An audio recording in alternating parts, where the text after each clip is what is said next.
बिस्मिल्लाहिर्रहमानिर्रहीम। अस्सलाम वालेकुम नाजरीन, आप यूट्यूब चैनल देख रहे हैं, मैं इमरान खान हूँ। नाजरीन, एक खबर छपी है फाइनेंशियल टाइम्स में, और ये फाइनेंशियल टाइम्स जो है वो कोई आम अखबार तो है नहीं, ये बैनुल-अक़वामी सतह का एक मंजा हुआ अखबार है। और इसके अंदर खबरें जो हैं वो बड़ी ठीक ठाक छानबीन के बाद छपती हैं। तो एक इन्होंने, क्योंकि दुनिया की सबसे बड़ी स्टोरी है कि इस वक्त ईरान और अमेरिका के बीच में जंगबंदी हो रही है, और स्विट्ज़रलैंड के अंदर इस मुआहदे के ऊपर दस्तखत होने जा रहे हैं। वहाँ पे अमेरिका की क़यादत भी जाएगी और ईरानी क़यादत भी आएगी, और यूरोप के पुरफ़िज़ा मकाम में स्विट्ज़रलैंड में ये सब कुछ होगा। उन्होंने जो स्टोरी की उस पर आसिम मुनीर साहब के जो हमायती हैं वो बहुत भड़क उठे, बहुत गुस्से में।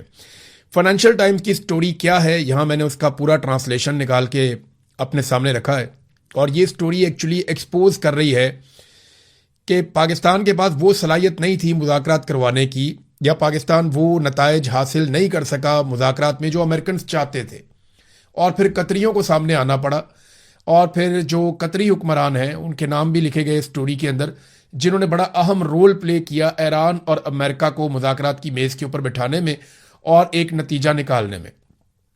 ऐसा नहीं कहा गया स्टोरी में कि पाकिस्तान नाकाम हो गया, लेकिन यह बताया गया कि कतरियों की है असल कामयाबी, और ये सहरा मुज़ाकरात की कामयाबी का उनके सर पे जाता है। अब पाकिस्तान के अंदर आपको देखा ज़मीन आसमान के कलाबे मिला रहे हैं लोग। यहाँ पे फैसल वाडा का स्टेटमेंट आता है, वो बड़ा इंटरेस्टिंग स्टेटमेंट है, मैं आपके सामने ज़रूर रखना चाहूँगा। फैसल वाडा ने कहा कि फील्ड मार्शल आसिम मुनीर ने मुआहदे का मुसव्वदा तैयार करके टाइप भी खुद अपने हाथ से किया।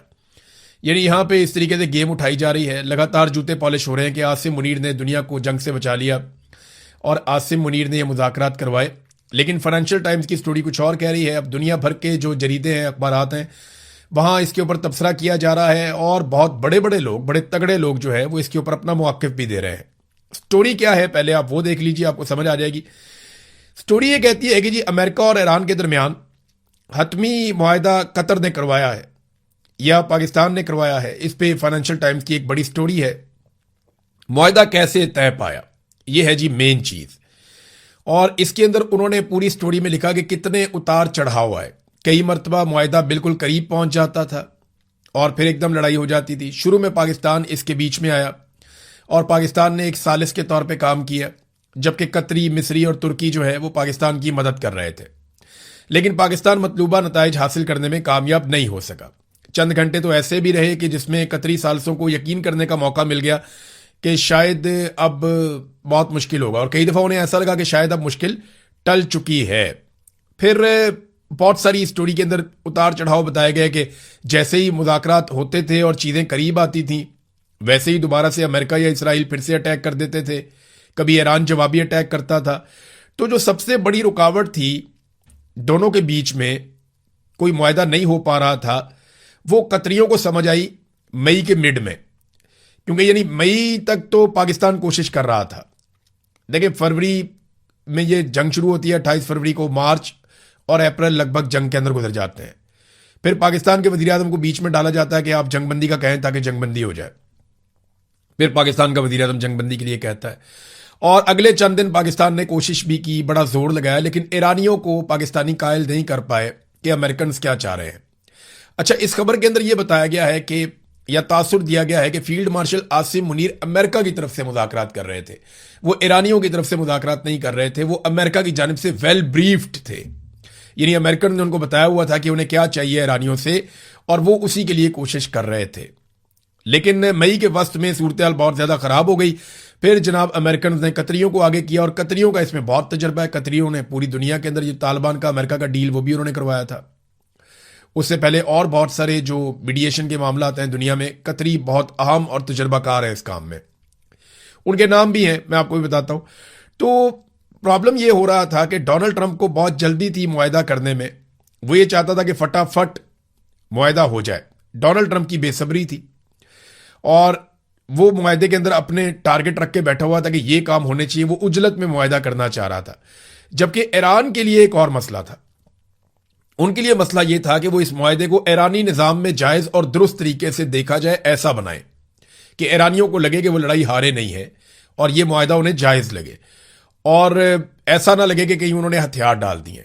ईरानियों के लिए ये मसला था। दूसरा, ईरानियों के बारे में लिखा गया इस आर्टिकल में कि वो एक एक लफ्ज़ को गौर से पढ़ते हैं और अल्फाज को तब्दील भी करवाते हैं। वो बड़े शानदार, बड़े धीमे लहजे के और बड़े तरीके से चलने वाले, बड़े समझदार किस्म के मुज़ाकरातकार हैं। तो ईरानियों की तारीफ की गई इस आर्टिकल में, और ये खबर आती है कतरियों की जानिब से जो इस मुज़ाकरात का हिस्सा थे, या सोर्सेज जो इसके अंदर शामिल थे ईरान में, कतर में, पाकिस्तान में या अमेरिका में, उन सोर्सेज से फाइनेंशियल टाइम ने ये पूरी स्टोरी निकाल कर दी है। अब वो ये बताते हैं कि जनाब एक मौका ऐसा आया कि जब डोनाल्ड ट्रंप ने ईरानी तजावीज़ को कचरे का एक टुकड़ा करार दे दिया, और फिर उसके बाद वाशिंगटन ने कतर को कहा कि आप आगे बढ़ें, और मई के वस्त में ये लोग बीच में आते हैं। इनमें अली अस-सवादी और हमद अल-कबेसी, ये दो अहम ऑफिशियल्स हैं, बहुत अहम लोग हैं कतर के। ये इस मुज़ाकराती अमल का हिस्सा बन जाते हैं और ये बार बार तेहरान के दौरे करते हैं। यानी ये ईरान गए और खुफिया तौर पे गए, इन्होंने किसी को नहीं बताया कि ये ईरान जा रहे हैं, इन्होंने खुफिया ईरान के दौरे किए, बार बार किए। अमेरिका को इस बात का पता था, लेकिन ये पब्लिक नहीं करते। कतरियों की एक खूबी ये है कि वो जो भी मुज़ाकरात करवाते हैं वो खामोशी के साथ काम करते हैं, वो अपनी पब्लिसिटी नहीं करते, उन्हें शोर डालने का शौक नहीं है, वो सिर्फ अपना टारगेट अचीव करते हैं। पाकिस्तान ने रोला ज्यादा डाला हुआ था, काम पाकिस्तान कर नहीं पा रहा था इस आर्टिकल के मुताबिक। फिर उन्होंने कहा जी कि मुज़ाकरात अभी काफी आगे बढ़े ही थे कि ईरान पर अमेरिका और इसराइल ने दोबारा हमला कर दिया और दोबारा से हालात खराब हो गए। और 2 मरतबा ऐसा हो चुका था कि जैसे ही मुआहिदा चल रहा होता था, मुज़ाकरात चल रहे होते थे, तो बीच में हमला कर दिया जाता था और हालात खराब हो जाते थे। फिर मंगल 19 मई को कतरी वफद नायब सदर जेडी वेंस और स्टीव विटकॉफ और जेरेड कुशनर को ब्रीफिंग देने के लिए वाशिंगटन पहुंचा, और उन्होंने गजा में इसराइल हमास जंग को खत्म करने के लिए डोनाल्ड ट्रंप के मंसूबे पर उन्होंने कहा ये काम करें आप फटाफट, क्योंकि अगर आप वहां पे लड़ाई खत्म, देखिए इन्होंने इससे पहले काम किया था हमास की और इसराइल की जंगबंदी के लिए भी, और अब ये बार बार ये समझा रहे थे कि इसराइल जो लबनान के ऊपर अटैक करता है उससे प्रॉब्लम क्रिएट होती है। तो जून में फिर लबनान के ऊपर अटैक किया गया, फिर ईरान ने भी वापस हमला किया, फिर बार बार झड़पें होती रही, लेकिन मुज़ाकरात साथ साथ चलते रहे। तो कतरियों ने कम से कम ईरान को यह समझाया कि मुज़ाकरात अगर नाकाम हो जाते हैं तो उनको कितना नुकसान होगा और कामयाबी पे कितना फायदा होगा, और अमेरिकन को यह बताया और उन्हें कायल किया कि इन शराइत के ऊपर तो ईरान कभी नहीं मानेगा, तो कुछ चीजें जो है इनका हल निकल सकता है। बहरहाल दोनों फ्रीकैन को आहिस्ता आहिस्ता, यानी दोनों को लगता था उनका पल्ला जो है वो भारी है, ईरानियों को लगता था कि हम तगड़े हैं, अमेरिकन को लगता था हम इनको तबाह कर देंगे, और इसलिए दोनों बात मानते नहीं थे। फिर कतरियों ने इसके अंदर, क्योंकि उनका बहुत वसी तजर्बा है ये काम करने में, उन्होंने कुछ ना कुछ करके ये मुज़ाकरात कामयाब बनाए। और एक मौका ऐसा भी आया कि तमाम अरब हुक्मरानों ने और फील्ड मार्शल ने डोनाल्ड ट्रंप को फोन करके हमला ना करने की दरख्वास्त की थी। फिर इसके अंदर एक जुमला है जो खास तौर पे मैं आपको बताना चाहूंगा कि ट्रंप के साथ फील्ड मार्शल के ताल्लुकात की बदौलत पाकिस्तानी अच्छी तरह से ब्रीफ्ड थे और इस अमल का चेहरा थे, यानी पाकिस्तानियों को सामने रखा गया था। लेकिन कतरियों ने खामोशी से दोनों फ्रीकैन को करीब लाने के लिए ज्यादातर भारी भरकम काम किया।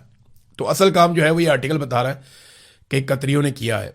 क्रेडिट पाकिस्तान ही ले ले, बेशक पाकिस्तानी जाके वहां पे स्विट्जरलैंड के अंदर, क्योंकि देखे ना ये होना तो पाकिस्तान के अंदर था मुआहिदा, अगर पाकिस्तान अमेरिका की खुशनुदी कर पाता या इसके लिए कोई नतीजा खेज पाकिस्तान इकदाम कर पाता। अब देखिए मैं आपको एक चीज बड़ी क्लियरली बताऊं, ये मोहित पीरजादा साहब को सुन रहा था, उन्होंने भी यही बात की, तो बात ये ठीक है। हमारी जो मिलिट्री एस्टेब्लिशमेंट है ना, वो इस तरह ट्रेंड ही नहीं है कि वो मुज़ाकरात कर सके या बातचीत कर सके, उनके अंदर ये सलाहियत ही नहीं है। अगर उनमें यह सलाहियत होती तो बांग्लादेश थोड़ी टूट जाता, अगर ये सलाहियत होती तो वो इंडिया के साथ अपने मामलात बातचीत से हल कर लेते, सलाहियत होती तो अफगानिस्तान के साथ अपने मामलात बातचीत के साथ हल कर लेते, अगर सलाहियत होती तो पाकिस्तान के अंदर जो बलूचिस्तान से लेकर खैबर पख्तूनख्वा तक आग लगी हुई है वो आग ना लगी हुई होती, बातचीत करने की सलाहियत होती तो आज कश्मीर के अंदर लोगों का खून ना बह रहा होता, बातचीत करने की अगर सलाहियत होती तो पाकिस्तान तहरीक इंसाफ की मुखालफत में जो दर्जनों लोग कत्ल कर दिए गए, पाकिस्तान की मईशत का बेड़ा गर्क कर दिया गया, तो ये ना हो रहा होता। तो पाकिस्तान की एस्टेब्लिशमेंट में बातचीत करने की बिल्कुल कोई सलाहियत नहीं है, बिल्कुल नहीं है। ये सिर्फ बंदूक की जबान जानते हैं, मार कुटाई इनका काम है, मुकदमे दे दो, मार कुटाई कर लो, ये कर लो, वो कर लो, इसके अलावा कुछ नहीं कर सकते। बातचीत करने की सलाहियत इनमें नहीं है, अगर होती तो पाकिस्तान में आपको दिखाई देती। पाकिस्तान के हालात बता रहे हैं कि हम बातचीत करने की सलाहियत नहीं रखते। हाँ, ये जरूर है कि अगर कोई हमें सामने कर ले तो एक्टिंग वैक्टिंग हम करके आ जाते हैं। तो इस पे अब पाकिस्तान में गुड्डी चढ़ाने की कोशिश की जा रही है फील्ड मार्शल आसिम मुनीर की, जनाब के हमारे डंके बज गए पूरी दुनिया में, वो बजेंगे भी, क्योंकि आपको फेस के तौर पे सामने रखा गया है। और कतरियों को ज्यादा शौक नहीं है कि वो सामने आकर अपने गेम उठाएं, या कतरियों को ऐसी कोई मजबूरी भी नहीं है क्योंकि उनके मुल्क के अंदर उनकी हुकूमत और वो उनकी रहनी है, वो वहां पे तगड़े हैं और उनकी बादशाहत है, उन्हें प्रॉब्लम कोई नहीं है, तो वो अपना काम खामोशी के साथ करते हैं। पाकिस्तानियों को या पाकिस्तानी सरकार को या फील्ड मार्शल को ज़रा तारीफ़ों की ज़रूरत है कि हमें तारीफ़ें वारीफ़ें मिल जाए, लेकिन ये जो फाइनेंशियल टाइम की स्टोरी है इसके बाद जो गालम गलोच हो रही है फाइनेंशियल टाइम्स के ऊपर, जो लोग इस पर तबसरा कर रहे हैं उनके ऊपर भी हो रही है और बहुत सारे टाउट्स छोड़ दिए गए हैं इस काम को करने के लिए। अच्छी बात यह है कि चले दुनिया में अमन आने जा रहा है, कोई भी लेकर आ रहा है, अमन आने जा रहा है, तो अब पाकिस्तान के अंदर कम से कम ये बहाना तो खत्म हो जाएगा ना कि हमने महंगाई इसलिए कर दी कि दुनिया में अमन नहीं था। दुनिया में कहीं कोई पटाखा चल जाए ना तो पाकिस्तान के अंदर चीज़ें महंगी हो जाती हैं। इनको तो बहाना चाहिए चीज़ें महंगी करने का, इनको तो बहाना चाहिए पाकिस्तानी लोगों का खून निचोड़ने का, लिहाजा कम से कम ये बहाना तो खत्म होगा। शहबाज शरीफ ने ना एक स्टेटमेंट दिया, उसके बाद मैं ये सोच रहा था कि हमारे जो मौजूदा हुक्मरान है पाकिस्तान में, इन जैसे झूठे तो हमने ना कभी पढ़े ना कभी देखे। यानी शहबाज शरीफ का आप स्टेटमेंट देखें आप हैरान रह जाएंगे। ये एक्सप्रेस न्यूज़ के ऊपर छपा हुआ है, पहले आप स्टेटमेंट सुने फिर मैं आपको बताता हूं इन्होंने गेम क्या डाली। शहबाज शरीफ ने कहा यह मुमकिन नहीं कि अवाम कुर्बानी दें और अशराफिया मुराद हासिल करती रहे। आपको पता है इस बजट के अंदर इन्होंने जो बड़े बड़े इदारों को छूट दी है उसका ये बताते ही नहीं है कि इन्होंने किसको कितनी छूट दी है। अशराफिया को ये बताते ही नहीं है कि कितनी बड़ी बड़ी कंपनीज को, बड़े बड़े इदारों को इन्होंने कितना कितना अरब का टैक्स का छूट दिया। ये बताते ही नहीं है कि फौजी फाउंडेशन को इन्होंने और उसके झेली इदारों को इन्होंने कितनी छूट दी है टैक्सेस के अंदर, ये नहीं बताते। गरीब आदमी को कहां पे छूट दी है? गरीब आदमी के पास छोटी मोटी जो सब्सिडी होती थी वो भी छीन ली। पेट्रोल इस वजीर आजम ने 70 रुपए लीटर करना था, 170 रुपए वो पेट्रोल के ऊपर लेवी ले रहा है। यानी जितने रुपए का लीटर करना था उससे इमरान खान के दौर में पेट्रोल जितने रुपए का बिक रहा था ना उससे ज्यादा तो ये लेवी ले रहे हैं। सिर्फ पेट्रोल की कीमत तो उसके बाद है, बाकी टैक्सेस उसके बाद है। तो ये लोगों को बेवकूफ बनाते हैं कि गरीब आदमी के लिए इन्होंने ही कहा था ना कपड़े बेच देंगे, लोगों को आटा देंगे, रोटी देंगे, लोगों को सहूलियात देंगे। इन्होंने ही कहा था कि 300 यूनिट तक बिजली का बिल हम अदा करेंगे, आप अदा नहीं करेंगे। बेड़ा गर्क कर दिया पाकिस्तान की मईशत का। 1 यूनिट भी इस्तेमाल होता है, 2 यूनिट भी इस्तेमाल होते हैं तो हजारों में बिल आ जाता है। फिक्स चार्जेस इन्होंने लगा दिए हैं, लेवियां ये वसूल कर रहे हैं, एक के बाद एक टैक्स आम आदमी के ऊपर लगाते चले जा रहे हैं। वो कहते हैं जनाब अशराफिया जो है वो टैक्स देगी। शहबाज शरीफ का बयान है कि अशराफिया मुराद हासिल करती रहे और अवाम कुर्बानी दें, ये मुमकिन नहीं है। अवाम के लिए आपने कौन से प्राइवेट जेट लिए हैं? अभी इस साल के बजट में 9 अरब रुपया रख लिया पंजाब हुकूमत ने प्राइवेट जेट के लिए। मुझे बताएं ना ये पैसा किसका है?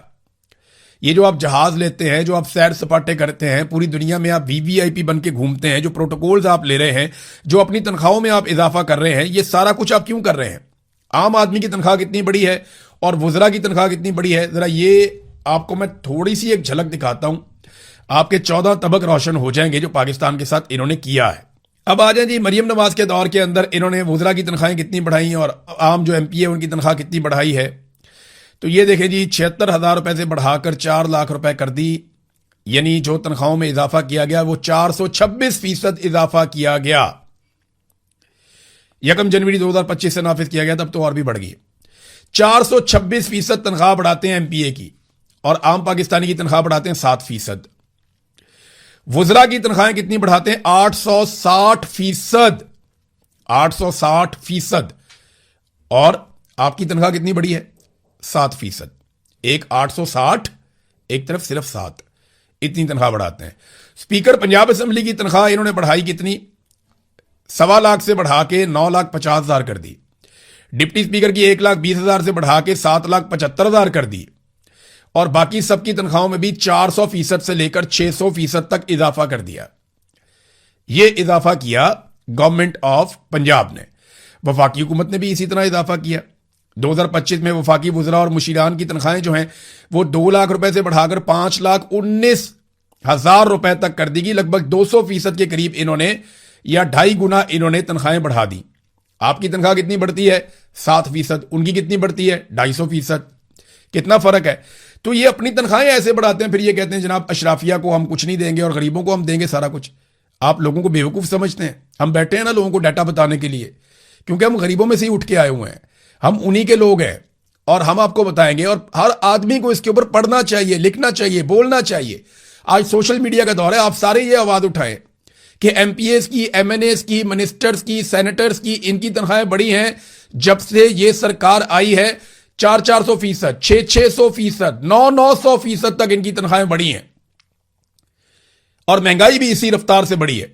आपकी तनख्वाहें कितनी बढ़ाई गई? आपकी तनख्वाह बढ़ती है 10%, 5%, 7%, और इस मरतबा 7% की तजवीज़ दी गई है तनख्वाहें बढ़ाने की। और इसके अलावा जो इनके TADA हैं, आनियाँ जानियाँ हैं, इनके जो प्रोटोकॉल्स हैं, इनको जो घर मिलते हैं, इनको जो अलाउंसेस मिलते हैं, वो इसके अलावा है। जो इनकी तनख्वाहें बढ़ी वो बाकी सारी चीज़ें इसके अलावा है। तो ये शहबाज शरीफ साहब जनाब इतने ढिले मुंह के साथ झूठ बोल देते हैं कि जनाब ये मुमकिन नहीं कि अवाम कुर्बानी दें और अशराफिया मुराद हासिल करती रहे। ये झूठ बोलते हैं।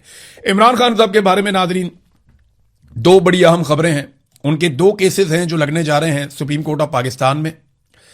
पहला केस इमरान खान साहब का जो सुप्रीम कोर्ट ऑफ पाकिस्तान में लगेगा वो उनकी बहन की जानिब से है कि शफा इंटरनेशनल अस्पताल में उन्हें मुंतकिल किया जाए और उनका इलाज उनके ज़ाती मुआलिजीन की मौजूदगी में किया जाए। ये उनकी बहन उज़मा खानम ने ये दरख्वास्त दी थी। एक तो ये केस है।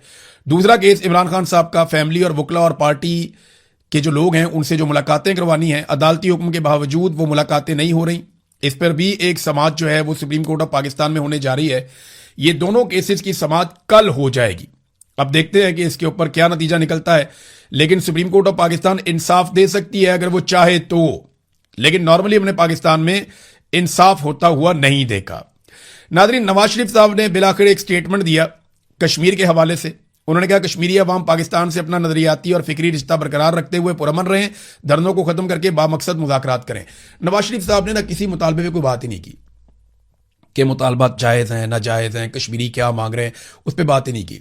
भाई इतना बड़ा लीडर है, 3 दफ़ा वज़ीर आज़म रह चुका मुल्क का, अपोजिशन लीडर भी रह चुका है, वज़ीर आला भी रह चुका है, उसकी राय कोई नहीं है। उसने अपनी राय नहीं दी कि कश्मीरी जो मांग रहे हैं वो ठीक है या गलत है। कश्मीरी अपने हकूक के लिए पुरअमन तरीके से एहतजाज कर रहे हैं, वो ठीक है या गलत है वो बात ही नहीं करते। मिलिट्री एस्टेब्लिशमेंट का चमचा बनकर रह गए मियां नवाज शरीफ साहब। ये उनकी हालत हो गई। और अब वो गोलमोल स्टेटमेंट जारी कर रहे हैं कश्मीर के बारे में सिर्फ इसलिए कि आने वाले दिनों में कश्मीर में इलेक्शन है। और मियां साहब की जो दुर्गत बनी है पहले पाकिस्तान के इलेक्शन में कि उन्हें एक किराए की सीट दी गई, वो भी आधी रात को RO तब्दील करने के बाद यास्मीन राशिद ने मियां साहब को नाकों चने चबवाए हैं। मियां साहब की नाक रगड़ी है जमीन के ऊपर, यास्मीन राशिद ने तबाह करके रख दिया, बर्बाद कर दिया।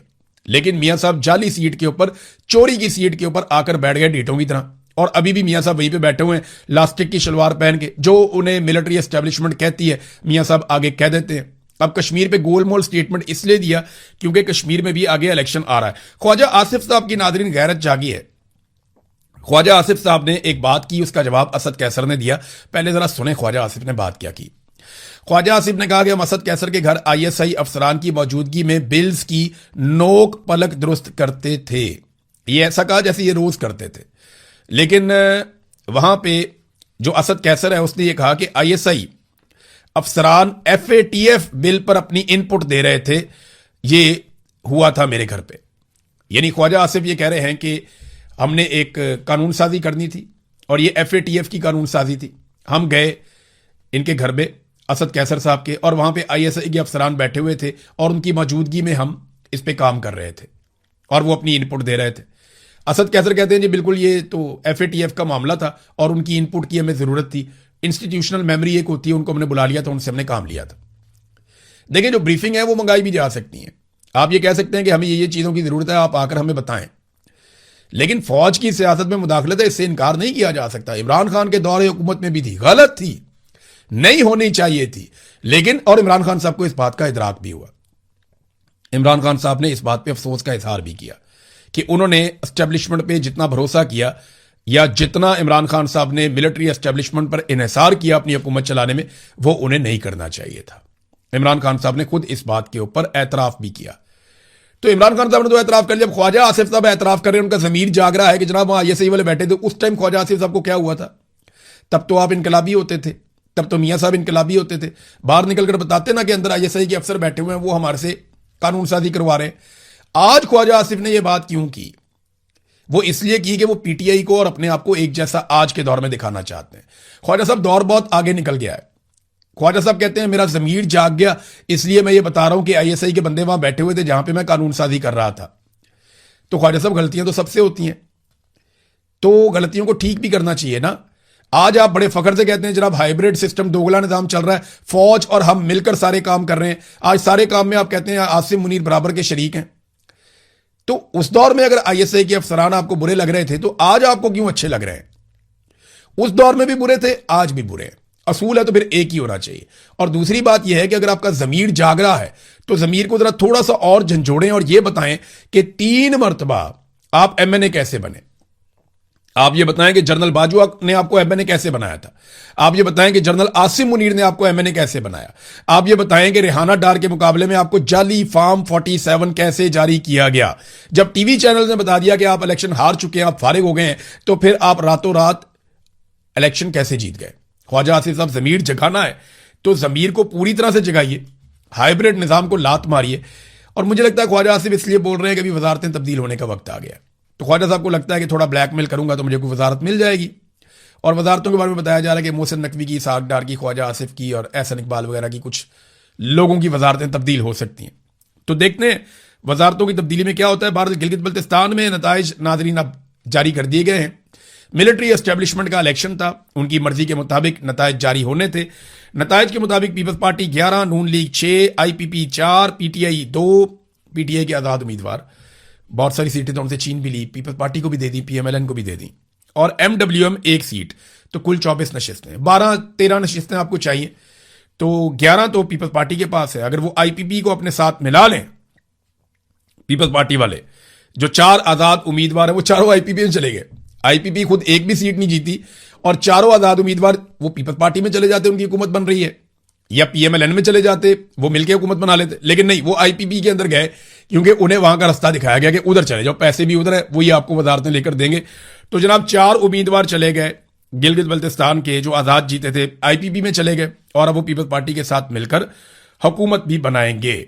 नाज़रीन, बजट की बात हो रही थी तो जरा थोड़ा सा मैं आपको और बता दूं बजट के बारे में कि पंजाब हुकूमत का है।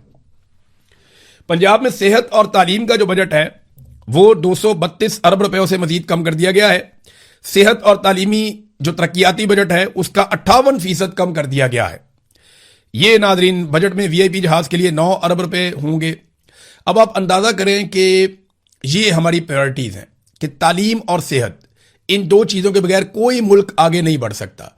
तो तालीम और सेहत पे जो तरक्याती बजट है उसमें कट लगा दिया गया 58% का पंजाब के अंदर।